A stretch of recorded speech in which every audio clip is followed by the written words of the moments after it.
Hello everybody, welcome back to the Back Post and welcome back to another match preview. Before we go on, make sure that you like this video and make sure you press that subscribe button. We'd really appreciate it if you did. And Josh, might be a weird question, but where are you, mate? Well, Jay, the question is where aren't I? Because in my new mobile office for the Back Post, I could be... No, I'm my dad's drilling a lot of things at the moment. And... I'm in my mum's van, so The Back Post on tour. I think it looks quite nice. It looks very professional. I think the camera is literally balanced on Santa versus Jesus, the board game. But here we go. Again, that's not going to stop me talking about the football, Jay. It's not going to stop me talking about the football. Nothing can stop us talk about the football, can it? Nothing will get in the way, and neither will professionalism. Adam, on the other hand, everything stops him from talking about the football. Listen, I think we are you know how there's like online YouTuber beef. Maybe we have beef with Tesco for stopping Adam. No, I think we do, especially Mark. Mark from Tesco. Oh, Josh needs to drop a diss track on Mark from Tesco. Right. Football. Let's move on. Let's roll that intro screen that we roll on when we've been blabbering on for too much. Yeah. Dude. We'll talk about Manchester, the Manchester derby. I'll quickly take point if that's all right, because I do have one thing to say. It's a 50-50 game. I have no doubt in my mind that United will give Manchester City a game and probably win. It's the rare chance we get to praise Man United, because that's what Man United do. They beat Man City. They give Liverpool a game. They make it tough for Tottenham and Chelsea, but it doesn't matter because they'll beat Man City and then they'll go and drop points to Burnley, Palace, Brighton, 3 in a row, and it won't matter because that's their management style, is to get up for big games like an excited child on Christmas Day, but then a new year comes round and they're the same old waste man. Same old ways, man. Yeah, no, that's the storyline now, isn't it? That's the narrative with United. They're big team games they'll get involved with, and then they'll flap everything else, and it's that inconsistency that keeps Ollie in his job. It's consistency. We saw what they can do to PSG. We saw what they can do to RB Leipzig. All they had to do was then hold that position. What did they do? A little bit of pressure on them, a little bit of them having the onus, them having the advantage. And what did they do, Jay? They crumbled. They really, really did. And Bruno Fernandes got Player of the Month last month, and I think, without him, they'd be in Arsenal territory, I think, because he is. It's those individual moments from him, or that wonder goal from Pogba coming out of nowhere, that are keeping them, afloat. And I will say afloat because they are. I do think they have a better squad than Arsenal. We have to be fair. Yeah, they do, but without Fernandes keeping them along, they would be a bit more fucked. But like I say, they are sick with a game in hand, so it's weird, isn't it? So but like you say, they'll probably drop points against a lower opposition anyway. I know what you say when you say they're six, and Adam can say, and I can agree with Adam. Adam says if we win our game in hand, we're level with points. Does that mean we're in a title race? If Chelsea are, technically, by the letter of math, yes. By the letter of, is Ole Gunnar Solskjaer going to lift the Premier League trophy over his head? Absolutely fucking not. Are they in a title race? Yeah, they it boils down to that inconsistency with them, and I think the reason why us Chelsea fans are excited about the title race is because we're on a run at the moment. So are you guys. So that's where the excitement. You're 17 games unbeaten, just so you know, all competitions. Sorry.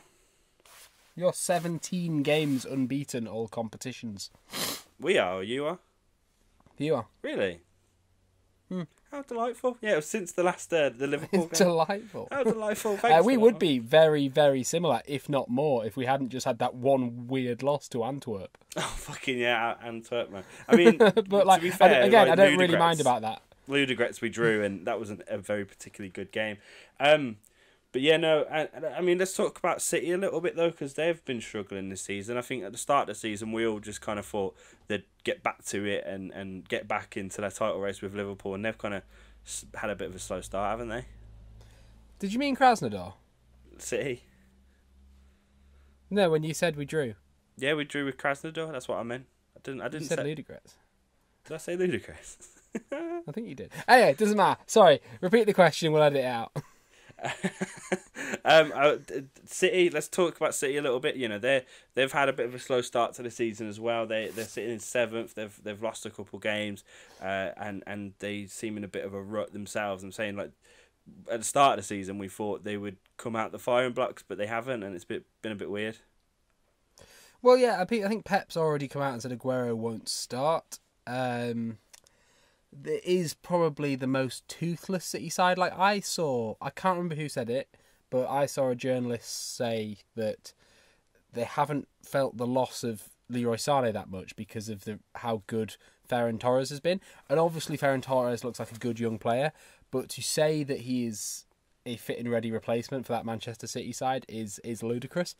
You know, the defence, Ruben Diaz isn't the next company yet. John Stones seems to have regained his place in the squad, and I'm not being funny. If John Stones is regaining his place in your squad that has bless me, that much spent in defence, you have issues. Yeah. And when you say all these things, they're in a bit of a transition, aren't they? They've lost some of the big key players, and they lost David Silva as well, which is another huge player. They lost in between seasons, so they are in transition. But it seems that there's a lot of pressure on Pep now to be like rebuilding and stuff, and he's signed a 2-year contract as well, hasn't he? But to me, a 2-year contract sounds like, it doesn't sound like, I don't know, it sounds too little to be giving someone that you want there for a bit longer. Do you know what I mean? For me, I don't understand why he's not, playing Foden at all. Like, really. Yeah, I mean, that's a me. shout, actually. I think at the start, earlier on in the season, I thought, oh, Foden's going to be starting now, isn't he? Like, this is it. This is his time. And yeah, you're right. He just hasn't come into it. Yeah. And, I don't have sympathy for them. They've still got Sterling on a wing. They've got probably one of the best backup strikers in the league. It could be argued that it's Giroud, but it's obviously one of the most expensive backup strikers in the league, certainly in Jesus. Yeah. You've got Torres, Bernardo Silva. They've got De Bruyne. They've got De Bruyne. They do have De Bruyne. There's no sympathy to be had. No, there's not sympathy. No, not at all. So I mean, and next season they'll probably just go and buy like Messi and Neymar or something stupid, won't they? Yeah, although I don't think Messi would be worth it now, but that's a conversation for another time. That is. Score prediction for me, Manchester derbies for me always seem to have 3-2s written all over them. Yeah. So just because I think, I know what I just said, and I said that United could easily surprise City, I still think that maybe it'll be a 3-2 City, I think. Ooh, so I would go the other way. I would say like a 3-2 to United and have that, but be 2-0 down, and then in the last 20 minutes get 3 goals. Like, that would be my prediction. Just maybe scum their way through it. Maybe a VAR that doesn't deserve it, something like that. We'll move on swiftly to the next game. The next bigger game is the Everton-Chelsea game. And it is a stressful time going away to Goodison Park. We've not had a great look there in the past couple of years. Last year, it was just as they sacked the manager. They just got Duncan in, and they beat us 1-0, and it was a horrible game. And then in seasons before that, they always seem to get us at Goodison. So it's always quite a stressful place to go. But that being said, I'm excited for this game because midweek we played in the Champions League. We played against Krasnodar, not Ludogorets, and we played our B team basically. It was 10 players changed, and so which means we've got a lot of our main players rested going into this game, which I'm quite excited about. I'll be excited to get Mendy back in goal, Thiago Silva, Zuma, all these boys playing, and probably Giroud up front again. I'm guessing. Tammy played in the midweek, didn't didn't pull out one of the better performances, and that could have been a good game for him to go like keep in contention. But yeah, I think Giroud will probably play against Everton, who, you know, big physical striker, you know, caused their defensive problems, and their defense is having some problems right now. Like, they have no fullbacks. I think they've been playing a Wobie at fullback, haven't they? So that you know, that doesn't that doesn't For me, give me anything. It's one of those games where it might not be down to who's better. It might be down to one of those games. If Everton are going to win, it's going to be one of those football god games. And it's just the fact that Everton don't look great at the moment, and they're quite out of form. And obviously Chelsea are in the second best form in the league behind Tottenham.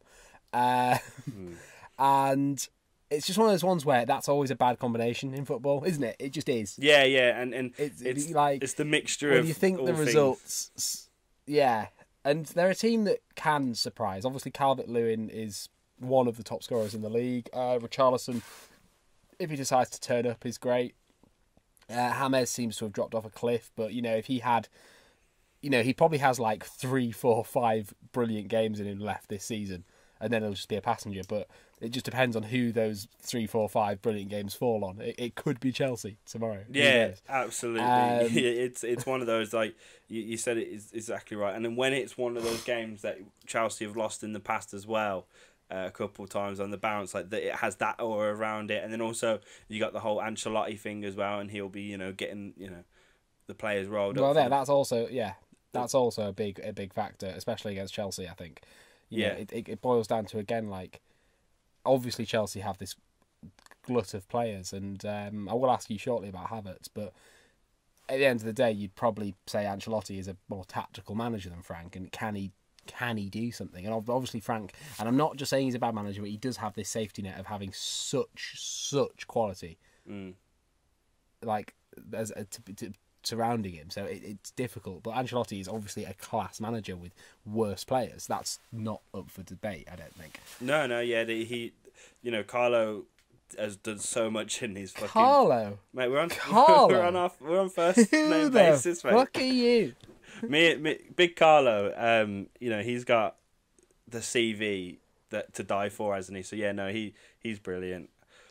All things do kind of like lead to a fucking 1-0 Everton, but I said this again when you were playing Arsenal, although things seem to be, you know, set up for an Arsenal win just because of football being football and weird.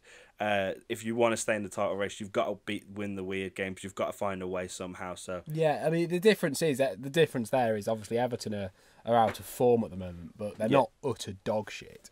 Like, as much as anything can happen in a derby game, we were not playing actual footballers on last Sunday, so it's a difficult one to big compare shout, there. Massive shout, right? What did you want to say about Havertz? Well, I just wanted to say first, I've forgotten. Shit. No, I was going to say about Havertz is what's your thoughts on there? Because obviously he's got time, and I think Ross was mentioning on our live stream that he went a lot of his last season with Bayer Leverkusen not doing anything and then sparked into life. But Lampard seems to be slowly losing that a little bit of patience, faith, whatever you want to call it, with him. Is that fair? I don't know. He's still getting the good game time. A good amount of game time. I don't know if Lampard's losing faith in him. I think he's spoke very highly of him in press conferences and stuff, and I know you're supposed to do that as a manager unless you're Mourinho. But it's a difficult one. It's a sticky one. I think we paid that much money, and I think when you pay that much money, I think a lot of fans and a lot of rival fans as well just expect to see him just turn up and smash it. And that's not always the case. I think, you know, you got to sometimes give people time, and he's such a young lad. Like, he's younger than us, and he's 21. Imagine when you're 21. Most footballers are younger than me. No, now, it's difficult. A good 50% of them. Shut up, man. It's difficult to handle now. Tanguy Ndombele is like 4 years younger than me, and it just doesn't compute. He looks like he's 38. Like, it's just like he's just got this big beard, and he always looks so serious. And I'm just there like, That man's 22. That's funny. Yeah, no. So I think he's got so much potential, and I don't know if you've seen much of him actually playing football, but when he's on the ball and his movement and stuff, it looks wonderful. So no, I'm still. No, I know he's got a touch of class about him. I'm just concerned about his actual output. And I know it's not all about goals and assists, but yeah, no, at the no. I same mean, time, it's definitely a little bit of a problem now, but. At the same time, it's not, because we've got everyone else still scoring goals. Even Zuma's got 4 goals this season, so it's not like we've brought him in to be the saviour. We've brought him in, and then hopefully he'll just develop over time and become a world class player. I think that's the idea right now. I think fans that are getting a bit aggy with him are just a bit too reactionary. Just they need to be patient with him. I think he's still young and got loads of potential. Okay, cool. So yeah, I think. Just because I've been willing a lot of things into existence lately, I think that if the stars align, Chelsea should win. Chelsea are better, but I could see a 2-2 here. So that's what I'm going to say for that game. Yeah. Just I mean, like we've all said, yeah, we've just said, yeah, it has a lot of that written in it. But no, I think we'll find a way. I think, especially our defenders are well rested as well. That gives me a lot of confidence going into the game, so they can put up with Calvert-Lewin and Richarlison better than they might have otherwise. So no, I'm going to say 2-0. I'm going to say just a solid 2-0, just a simple game, nothing too special. Shall we move on to your game, Josh? Crystal Palace. Yeah, it's a huge game for us, because obviously the temptation is to just write the Crystal Palace off. Tottenham are currently on form, the best team in the league. We should be beating Palace. Our focus needs to be on Liverpool on Wednesday, but obviously football doesn't work like that. And on Sunday, Liverpool play Fulham. So. And there is a potential for a shock there. Fulham have shown that they're not. They beat Leicester. They've shown that they can.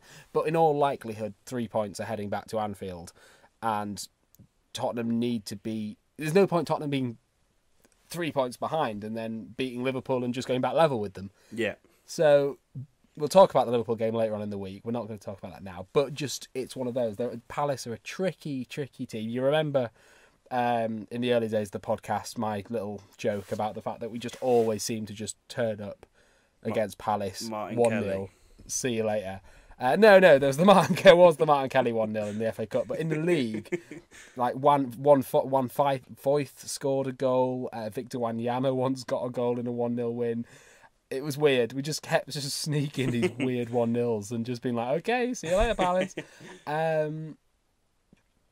It's another one a bit like Everton. Like fucking Benteke's just got his form back. I was just about to say, do not forget about the man in form, Christian Benteke. Got 2 goals against Bayern. I mean, obviously it was a 10-man shambolic Baggies side, but the one thing that does give me a bit of confidence with Palace is they play enough football to hopefully allow Son and Kane to do their thing. Yeah. It's not going to be a breakdown job. Hopefully, it will be to a certain extent. But I think Lucas Moura's injured now, so I think we'll see Bergwijn again. And because of the lack of Moura, unless he does, come back late, I do think we'll then see a sub for Bale. And even though he hasn't been on form, Jay, his free kick that led to the first goal yesterday, he's definitely got fucking glut of talent left in those boots. We just haven't seen it yet. I did see a good tweet that said, "I'll always love Bale, but he's definitely just here for the vibes."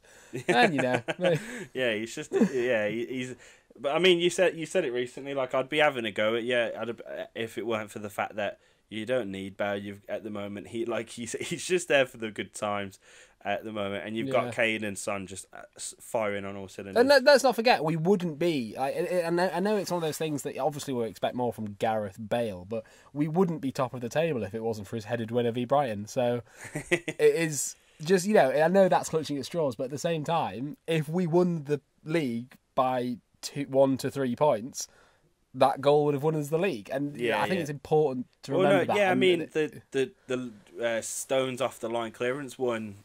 them the league a couple of seasons ago. So yes, no, exactly, these and things that's are John big. Stones. Yeah, no, yeah, and it's little moments like that. And if we can have a player, you know, if he gets 3 goals this season, but he's the kind of player that his 3 goals will most likely be winners, not, you know, Yeah. he probably won't add on to many 4-1s, but he might rescue a point or 3 here and there, and that's the difference. So yeah, it'll be difficult. I'm not looking forward to it particularly. I really just wish that we could just go to that Liverpool game now, because I feel like we're ready for that Liverpool game. It could have, yeah, because that's a massive game, man. Midweek. Like Josh said, we'll do content on that after this weekend's over for sure. But yeah, no, that is a huge game coming. It's like you've both got a little warm up, but yours is a harder warm up. Oh, sorry. What did you say? Sorry. I said it's both like you've both got like warm ups for that game, but yours is a harder warm up. Yes. The one thing I would say though is, even though Tottenham don't really want to get many injuries, obviously, Liverpool are in a position where I imagine Klopp's going to be very concerned about his players on that pitch against Fulham. Yeah. You know, with only a 3-day rest period before this massive top of the table clash. You know, obviously both of us are want to rest players, but with Liverpool's already quite severe injury list, is he going to be thinking, you know, is he going to be up against Palace and think, oh, well, I can probably get away with resting Robertson, Salah, Mane, and then could then Fulham come back into it because of that? Because, you know, they get a boost from those players coming off. Like, something, you know what I'm trying to say? Something like that. Yeah, I get you. So, it'll be interesting. I do think we'll win. I think it'll be... You see, Tottenham are in a really weird position, which I don't think we've ever really been in since I've started. Maybe once under that great White Hart Lane finale season, but we haven't conceded a goal now in the Premier League for, you know, against City, Chelsea and Arsenal. So for that reason, I'm confident, but I do think maybe one will sneak in, and I think I'll go for a 2-1. Oh, nice. Is that one being Benteke, yeah? 110%. Cool, yeah, fair enough. I'd probably agree with you. I was thinking something like a 2-1. I think I don't know about the clean sheet. I mean, you've just said you kept loads against us lot, so I don't know. But yeah, Christian Benteke 1, Kane and Son 2. You may have kept a clean sheet against Aubameyang, Sterling, Jesus, De Bruyne, Lacazette, Havertz, Giroud, Pulisic, Ziyech. But no, Benteke's here now. And it's time to grow up and realise that a clean sheet isn't happening. The men are here now. Fair enough. All right. Before we wrap it up, Josh, is there anything else you want to talk about for this weekend? I did just want to say, I'm just going to check my camera and then I'll say it. Sorry, I'm not sat down yet. I did just want to say that I saw just as a funny Arsenal thing on Twitter that said, like, how, you know, they obviously went through their entire group without losing a game, 6 wins in the Europa League. Yeah. And it's just fun to watch Arsenal fans start to clutch at straws now, because yes, we drew, I think, a game. I can't remember who it was against. I think it was Lask. I don't know what I'm saying there. And we lost against Antwerp. And obviously you don't want to be losing those games. But Tottenham still topped their Europa League table, and you can't actually ask for more than that. It doesn't matter now. It's done. Yeah. And we're also not 14th. So, you know, would you rather, Jay, just as a hypothetical, would you rather top your Champions League group unbeaten, or top your and be 14th, or top your Champions League group losing at one game and be top of the Premier League? I think you know the answer. You want to go unbeaten in Europe. That's what you want to be. 14th. You want to put all your eggs in one basket. Arsenal, you know, if Arsenal want to Wigan under Roberto Martinez this season, they can do Just that. Fucking go win for the it, Europa lads. League, get relegated. I would love that. Go for it, lads. How they'll be so confused. They've got this trophy, but they're in the Championship. It'll be their first proper European trophy. Yeah, I know. Yeah, they've no. But would it come at the cost of relegation? What a beaut. Yeah, no, I mean, there's nothing really I want to say. I'll just quickly have a look at the games and just, you know, I'll pick one game out at random. And Fucking hell, Southampton, Sheffield, no thanks. Arsenal, just on the subject of Arsenal, go to have Burnley visiting, and that could just be a game that, if anyone's going to, and I don't mean this in a harsh way, Elliot, if you're watching, but if anyone's going to go to Arsenal and just compound misery and sit behind the ball and just make life fucking hell for Arteta, I back Burnley. You put your money on Burnley, wouldn't you? And I'm all here for it. Yeah. Chris Wood getting a 1-0 in the 84th minute. Arsenal just not being able to get past Ben Mee. All of the fans just going ape shit. And just Sean Dyche, just the camera pans to Sean Dyche, and all you hear is just a quiet... It's funny as well. It's like in the last podcast, in the last preview, you said they can't lose 4 on the bounce, can they? And someone commented like, can they? Yes, they can. Can they lose 5 on the bounce? Yeah, in the 5 on the bounce. Come on, Arsenal. We're not counting your midweek game against Dundalk. Nope. Your losing streak isn't over. Dundalk doesn't count. Nope. Also, someone from Dundalk scored against you. It doesn't count. Dundalk's goals should have counted for 2 or 3 in those games. That's how unmatched those sides are. So you're still on a losing streak, and long may it continue. Dwight McNeil absolutely doing Pepe on the wing. I'm all here for it. Let's hope I'm right. Cannot wait for that one. Right, we need to wrap it up there. It's been going on for long enough. Thank you for watching. If you've stuck around this long, we really appreciate you. You're the real one. So if you are, please make sure you like, comment below what do you think is going to happen. Also, if you're just new here, you're also the real one. Just as long as you're watching, I'm fine. No loyalty bonuses from me. Just watch and subscribe. Thank you, and as always, tell your father. Tell him, please.